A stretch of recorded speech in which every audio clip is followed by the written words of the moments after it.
My name is Koné. I'm currently the Business Development and Fundraising Manager at PBS 12. I'm originally from Ivory Coast, where I was born and raised. My first language is French. I moved to the US initially for school. I moved here to Denver, where I attended DU's grad school in international and intercultural communication with a certificate in global health affairs. After my grad school, I applied for the OPT, which is optional practical training, and they usually give you 1 year for that. And so I had to find a job after graduation in the span of 3 months, or I would just go back home. So I was really applying everywhere and trying to find something that also suited me and something that also aligned with my values. Denver Food Rescue actually gave me this opportunity. When I started the job at Denver Food Rescue, after I think just a couple of months in, I fell pregnant and I felt disappointed, feeling like I was letting down the work, but people there were very supportive, that's life.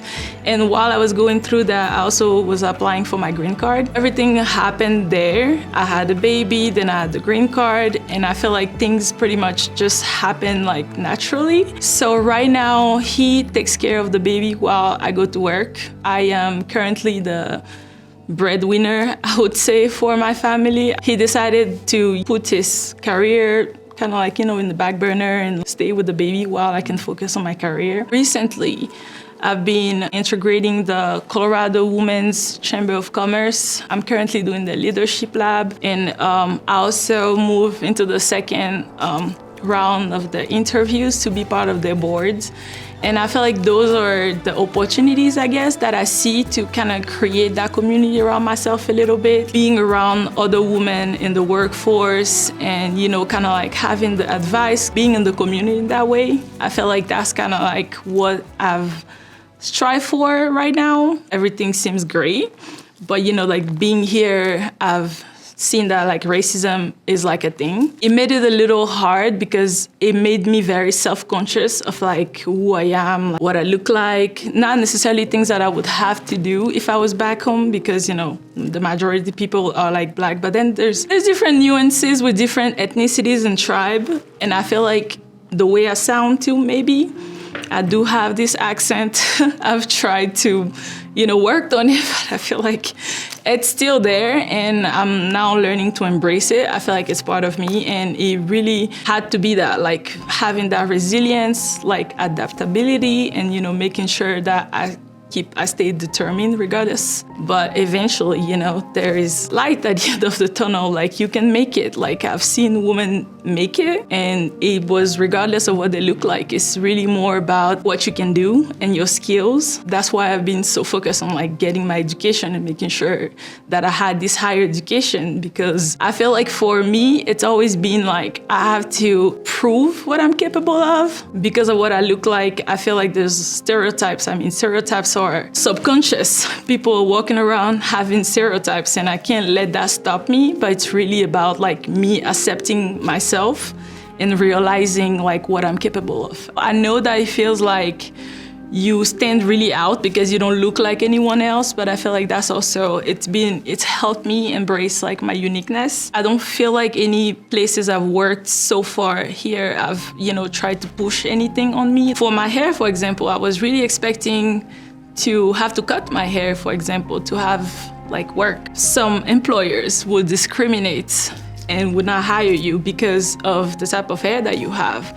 That's why a lot of women have to wear weaves and, making sure they have straight hair and all that. So that's something I was really worried about, but it never ever came up oh, you have to do this or you have to change the way you dress or, you have to speak differently. Nobody ever brought that up to me. I've been privileged and grateful that never happened to me, but I know that some people have had these experiences. The most fulfilling thing for me, I think, is the impact. I just love seeing, my work have a lot of impact.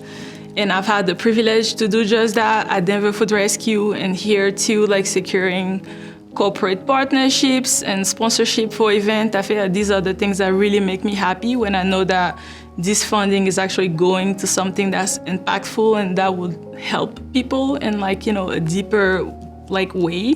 Denver Food Rescue definitely gave me a lot of that because, I knew that this money was directly going to purchase food, for people that didn't necessarily have the means to get these like healthy foods on their plates or their family's plate.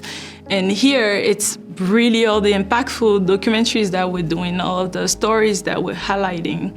I feel like these are the little things that just make me go every day. I know I'm doing something great. I'm not gonna save the world, but just doing something that has an impact is what I'm going for. My country right now is getting back, but growing up, the country went through like 2 civil wars. That was really hard because, there's just this sense of insecurity, like what am I gonna do with my future? Am I even gonna have a future? Am I gonna survive this? There's just so much unknown. And I feel like just coming out of that, it's made me, super resilient and adaptable.